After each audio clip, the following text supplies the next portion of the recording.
নমস্কার বন্ধুরা, welcome to back my channel. কি অবস্থা সবার, কেমন আছেন? নিশ্চয়ই অনেক ভালো আছেন। আমি কিন্তু অনেক অনেক ভালো আছি। প্রতিদিনের মতো নিয়ে চলে এলাম নতুন আরেকটি টেক ভিডিও নিয়ে। বন্ধুরা, আমরা অনেক সময় নতুন ফোন বাজার থেকে কিনে আনার পর সেই ফোনটা 2-1 ঘন্টা ইউজ করলেই কিন্তু আমাদের ফোনের ব্যাটারির চার্জ কিন্তু ডাউন হয়ে যায়। অর্থাৎ মাত্র 1.5-2 ঘন্টার মধ্যেই আমাদের ব্যাটারির যে ব্যাকআপ বা চার্জিংটা কিন্তু ডাউন হয়ে যায়। তো এই প্রবলেমটা কিন্তু আমাদের অনেকেরই করতে হয়। তো আমাদের ফোনেই কিন্তু সেটিংস রয়েছে, কিছু সেটিংস অফ করে রাখলেই কিন্তু এই প্রবলেম থেকে আমরা রক্ষা পেতে পারি। তো কি সেই সেটিংস এবং আমাদের এই চার্জিংটা যেন 2-1.5 ঘন্টার যেই ব্যবধান সেটি যেন 24 ঘন্টায় চলে যায়, তো এটা আমরা কিভাবে করব সেই প্রসেসটাই দেখাবো আজকের এই ভিডিওতে। তো বুঝতেই পারছেন আজকের ভিডিওটা খুবই ইন্টারেস্টিং হতে চলেছে। তাই যারা এখনও আমার চ্যানেলটি সাবস্ক্রাইব করেননি এখনই সাবস্ক্রাইব করে আসুন, আর যারা আগে থেকে করে রেখেছেন তাদেরকে জানাই আন্তরিক প্রীতি, শুভেচ্ছা আর ভালোবাসা। তো চলে যাচ্ছি আমরা এখন আমাদের মোবাইল স্ক্রিনে। বন্ধুরা, আমাদের ফোনের ব্যাটারি চার্জের টাইমটা বাড়ানোর জন্য বা এই টাইমটা ধরে রাখার জন্য আমাদের কয়েকটি সেটিংস অফ করতে হবে, সেগুলো এখন আমি দেখাচ্ছি। তো কারো উপরে টানলে আসে, কারো নিচে উঠাইলে পরে এই সেটিংসগুলো আসে মোবাইলের। তো সর্বপ্রথমে আমাদের যা করতে হবে সেটা হচ্ছে গিয়ে এখানে নিচে টানার পর দেখুন লোকেশন, এই লোকেশনটা আমাদের কিন্তু বন্ধ করে দিতে হবে। কারণ এই লোকেশন চালু থাকলে আমাদের ব্যাটারির চার্জটা কিন্তু ওখান থেকে অনেক অংশে কিন্তু করা কেটে নেয়। তো এটা যেহেতু বাড়তি ঝামেলা, তাই এটা আমরা বন্ধ করে দেব লোকেশন।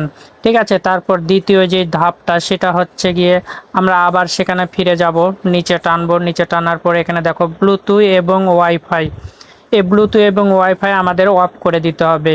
কেননা আমরা যখন ওই অন্য কোনো জায়গায় যাব তখন কিন্তু অটোমেটিক এগুলো কানেক্ট হয়ে যায় সেখানকার ব্লুটুথ এবং ওয়াইফাইয়ের সঙ্গে, যে কারণে এগুলো আমাদের ব্যাটারি যে ব্যাকআপ সেগুলো কিন্তু করা শেষ করে দেয়। এই কারণে আমাদের কিন্তু ব্যাটারি চার্জটা ধরে রাখে না। তো এগুলো যদি চালু থাকে তাহলে অতি দ্রুত এগুলো আমাদের বন্ধ করে দিতে হবে, তাহলে কিন্তু আমাদের ব্যাটারির চার্জটা ধরে রাখবে।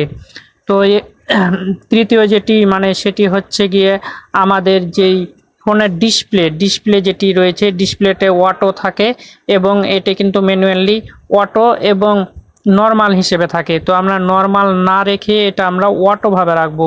অটোভাবে রাখলে কি হয় যে আমরা যখন রৌদ্রের মধ্যে বা দিনের বেলায় এটা কিন্তু অটোমেটিক আমাদের কিন্তু লাইটটা চলে আসবে, এবং যখন আমরা ছায়াতে আসবো বা ঘরের মধ্যে আসবো তখন এটা অটোমেটিক আস্তে আস্তে লাইটটা কমে যাবে। তো এটা করে রাখলে আমাদের ব্যাটারির ব্যাকআপটা অনেকাংশে রক্ষা পাবে বা ব্যাটারিটা এখান থেকে কিন্তু ক্ষয় হবে না। তো এইভাবে চার্জ আমরা কিন্তু ধরে রাখতে পারি। আর শেষ যেটি অপশন দেখাবো সেটা খুবই ইন্টারেস্টিং, সেটা হচ্ছে গিয়ে আমাদের ফোনে কিন্তু ব্যবহার করে নেয় এমন কিন্তু অনেকগুলো অ্যাপস রয়েছে, যে অ্যাপসগুলো আমাদের বাড়তি ব্যাটারিগুলো কিন্তু চার্জগুলো ধরে রাখে। তো এই অ্যাপসগুলো আমাদের ডিলিট করে দিতে হবে। যেমন এখানে একটা অ্যাপস আমি দেখাচ্ছি, এই অ্যাপসটি আমার কিন্তু কোনো কাজের না, কিন্তু আমি একসময় ইনস্টল করে রাখেছিলাম, তো এটা আমি এখন আনইনস্টল করে দিব। তো এভাবে কিন্তু বেছে বেছে যেগুলো অপ্রয়োজনীয় অ্যাপস সেগুলো কিন্তু আমাদের ফোন থেকে ডিলিট করে দিতে হবে বা আনইনস্টল করে দিতে হবে। এভাবে করলে আমাদের ফোনের যে ব্যাটারির ধারণ ক্ষমতা সেটা কিন্তু অনেকাংশে বেড়ে যায়। অর্থাৎ আমরা 1.5-2 ঘন্টা যেই চার্জে ফোন ইউজ করতাম, এখন কিন্তু সেই চার্জেই আমরা ফোনটা ইউজ করতে পারবো 24 ঘন্টার মতো। তো বন্ধুরা, বুঝতেই পারছেন আজকে এই পর্যন্তই। আবার দেখা হবে নতুন কোনো ভিডিও নিয়ে। সেই পর্যন্ত সবাই ভালো থাকবেন, সুস্থ থাকবেন, এই কামনায় বিদায় নিচ্ছি। আমি শ্রী নারায়ণ মালাকার জীবন, আর আপনারা দেখছিলেন নারায়ণ টেক চ্যানেল। এমন ভিডিও আরও পেতে আমার চ্যানেলটি সাবস্ক্রাইব করে পাশের বেল বাটনটি ক্লিক করে রাখবেন, কেননা আমি প্রতিদিন নতুন নতুন ভিডিওগুলো আপনাদের উদ্দেশ্যে নিয়ে আসি, যেন আমার এই ভিডিওগুলো থেকে একটু হলেও আপনাদের উপকারে আসে।